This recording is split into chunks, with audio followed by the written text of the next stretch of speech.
When she reads the ingredients, she's stunned for a moment. The reason my guy knows all this is because, for wandering mercenaries without a home, knowledge is directly tied to survival. You see, eternal punishment might be incurable right now, but a cure will be discovered in the future. Back then, it became quite a hot topic, especially because the method was relatively simple. Thanks to that, my guy remembers it clearly. The only problem is that the exorbitant cost of the ingredients, and one of them is a rare herb called Fairy's Blessing. Now that he has the Fairy's Blessing and the other herbs, he carefully chops them, packs them tightly into a bottle, and pours distilled alcohol over the mixture. He shakes it thoroughly to blend everything and lets it sit for a while. Once ready, he adds the remaining ingredients, stirs them together, and prepares the potion. With that, the remedy is complete. He presents it to Jillian and instructs him to have his daughter drink it. Since Jillian has no reason to refuse, he quickly pours the medicine into his daughter's mouth. The moment it reaches her stomach, the effects begin to take hold. Her bruised red body starts returning to normal, leaving everyone speechless. It's just unbelievable. No one, not even Jillian, expected the medicine to work. But Ghislaine was already confident in the results. Jillian turns to him and asks how he knew about this cure when even divine power couldn't heal her.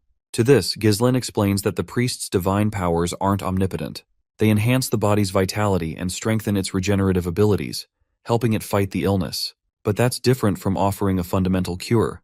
The man's hands tremble as he reaches out to our boy, asking if his daughter will actually be cured. Ghislaine gives the father the positive response he's been longing for. He reassures Jillian that it will take a couple of months, but guarantees that his daughter will be completely cured. The man's eyes widen in disbelief. As big and strong as he is, he falls to his knees, bows his head, and humbly asks what our boy could possibly want in return. Since Ghislaine came all this way, there must be a good reason.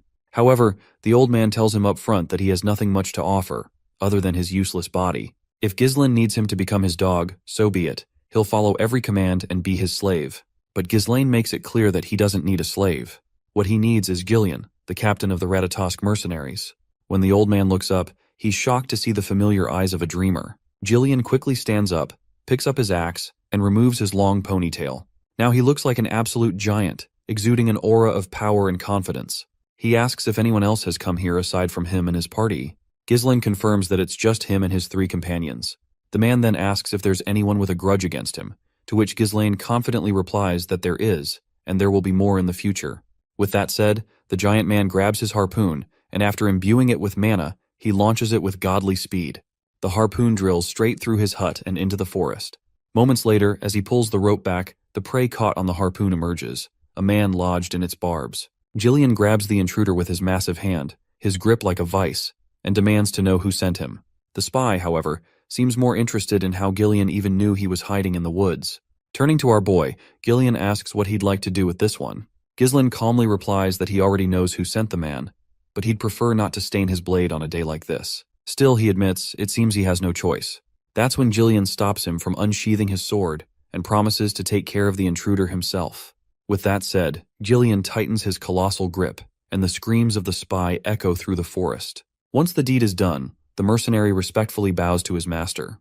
Meanwhile, Belinda is visibly unsettled. Seeing Gillian kill so effortlessly, without hesitation, leaves her shaken. She can't understand why the young master would recruit someone so dangerous. The big guy, on the other hand, falls to his knees and vows that from now on, his life belongs to Ghislaine. In response, our boy offers a confident smile, eager to work with him. The scene then shifts to a lone hut standing in the middle of a swamp. Inside the hut, the wildcat traffickers are in a state of confusion as the report reveals that a reconnaissance unit has been killed. That's when the senior member speaks up, urging everyone to simmer down.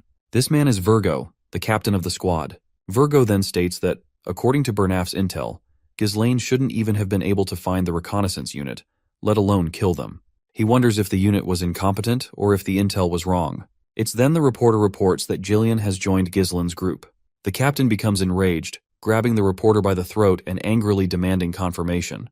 The poor guy barely manages to respond, confirming once again that he saw it with his own eyes. Virgo is fascinated by this news because he never expected that big guy to get back into killings again. And apparently, it looks like Virgo was also part of Regressed Mercenaries group. The scene transitions back to our party, where this time, Gillian is driving the carriage. Inside, Belinda finds herself suffocating from all the weaponry loaded into the carriage. She wonders if Gillian really had to bring so much stuff. Couldn't he have just brought a sword or two? She wonders if he's some kind of arms dealer. In the other carriage, Fergus and Ricardo are acting as rear guard. keeping watch from behind. Meanwhile, our boy tries to remind Belinda that Jillian will definitely put these weapons to use, so she'll have to bear it for now. The most important thing is to escape this rift safely. The lady then speaks about the spy they captured, mentioning that she's sure it must have been sent by Amelia. She finds this troubling because the mask that the spy wore was a symbol used by the Wildcat Traffickers, a powerful guild in Rayfold. Their main trades are smuggling, assassination, drugs, and human trafficking, among others. They are filthy scum who take on all the vile work. Among them are many skilled former mercenaries, making them a shadowy guild with considerable combat power. Ghislaine is quite bewildered that Belinda knows so much, especially since she only stays in the castle. In response, she simply states that she heard a lot about it before she started working here. In any case, she explains that the enemy is persistent, so he better be careful. Ghislaine warms to her concern, noting how much she values him. He reassures her that he will be fine because now they have Jillian with them. Suddenly, the ground beneath them starts to shift. Two assassins emerge and start following their carriage from both directions. In the next moment, they spring out of the sand to strike at Gillian. But this gigachat of a man grabs a sword in one hand and an axe in the other, effortlessly blocking both attackers' strikes simultaneously. Not only does he block them, but he twists his weapon so quickly that the assassins' arms are torn off from their bodies. And with his next move, Gillian cuts through both of them like they were nothing. More of these men appear, quickly activating the traps they've set up. Giant logs start to fall toward them, but before they can be crushed, Gillian takes control of the reins. He yanks the bridle, and the horses slam on the brakes. In a matter of seconds, the area is crawling with these creepy assassins, all armed with weapons embedded in their hands. That's when Virgo mentions Jillian as the former captain of the Ratatosk Mercenaries. He calls him a coward for disbanding the entire group just because of his daughter. Jillian doesn't seem to vibe with the accusations this unknown bastard is throwing at him. Virgo continues, saying that after the group was disbanded, he had to live a life he never wanted. He tells Jillian not to act senile, as if he can't even remember his former peer. It seems that Jillian actually doesn't remember this creepy man. But Virgo is convinced that he's just pretending to play dumb. But Virgo is looking forward to making Jillian remember his old colleagues, and promptly signals his lackeys to charge. Our boy asks if he should step in to help, but Virgo simply replies that it's all okay. These bastards clearly have business with him, so he assures Ghislaine that he doesn't need to bother. As soon as those creepy bastards get close to pierce Gillian with their swords, this gigachat of a man cuts through them like they're vegetables. A few more charge from the other direction, but Gillian prepares himself and cuts down the first one in line. When the second tries to attack, he too has his hands ripped apart. Virgo, watching from the sidelines, had expected this outcome. After all, Gillian held the position of captain for a reason. Since direct attacks are pointless against this brute of a man, Virgo orders his units to split into two groups and take him on from both sides. But Gillian quickly hops onto his horse, axe in hand, charging at these bastards. With a single swing of his axe, he obliterates them, not letting a single one come close. Seeing no chance of getting closer, the men then decide to aim for the horse first, but they stand no chance. Gillian is swinging his axe like a blender, cutting down everyone in his path, leaving the ground a bloody mess. Finally, Virgo himself jumps into the fray, but Gillian quickly safeguards himself with his shield. Virgo, seething with rage since Gillian ruined his life, declares that he won't let him ruin his plans as well. For that, Gillian must die. The bastard quickly kills the horse Gillian was riding, but our big guy quickly jumps off, unharmed.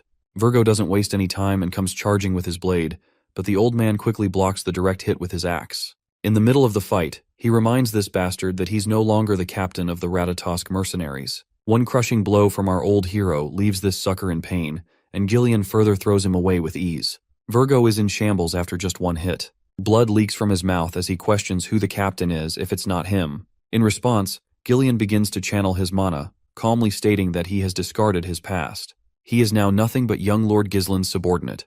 This leaves Virgo utterly bamboozled. He furiously charges like a madman, realizing that this bastard is acting so nonchalant after destroying his life. The exchange of blows begins again, both warriors pushing themselves to overpower the other. But it's clear that the one struggling is Virgo, who is only acting out of sheer frustration. He reminds Gillian that the mercenary company was disbanded after he left, and thanks to Gillian's decision, Virgo lost his power and ended up living a disgraceful life just to survive. The old man doesn't respond to Virgo's words. Instead, he continues to swing strike after strike, relentlessly attacking Virgo. But finally, Virgo manages to render the old man's shield useless with a powerful kick. Virgo makes it clear that he had been prepared to sacrifice his entire life to make the Ratatosk Mercenaries the best in history. But Gillian threw it all away, only to end up as a mere pawn of a spoiled noble. For that, Virgo isn't sure he can ever forgive him. He finally throws his deadly ninja daggers, but the old man swings his axe around and deflects 3 of the blades. Right then, Virgo charges in with a dagger in hand, but it zips past Jillian as their clash continues. No matter how strong Jillian may have been, Virgo is confident that he is not as powerful as he was when he was captain just